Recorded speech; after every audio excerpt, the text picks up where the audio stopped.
Pitong motorsiklo sa Huban, Sorsogon inarado kan sarong SUV. Mantang sarong rider nakabale sa kasanggayahan moto-ad, binawianin buhay huli sa aksidente. Detalye kan mga baretang iyan asin iba pang aksidente sa tinampo. Iyahatod sa report ni Rosie Nieva.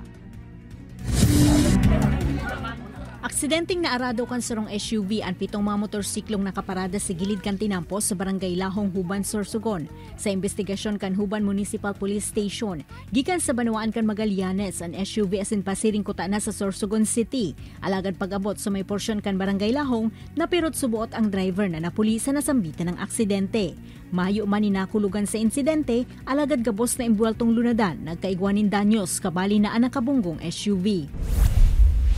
Sa Sorsogon City, gadan ang sarong rider nakabali sa ginibong moto-ad na partekan selebrasyon kan Kasanggayahan Festival.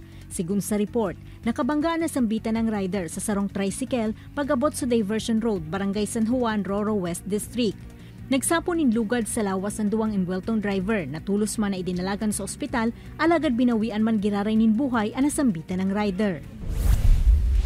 Sa Banwaan kan Daet, gadanan duwang rider sa salpukan kan duwang motorsiklo sa Diversion Road sa Barangay Lagon. Sa kusog kan impact, nagsaponin malalang tama sa lawas ang duwang rider na naging rason kan sa indang pagkagadan. Nagpagirumduman ang mga otoridad sa mga motorista na pirming mag-ingat nganing malikaya na ang mga siring na aksidente. Ini si Rosie Nieva, Balitang Bicolandia.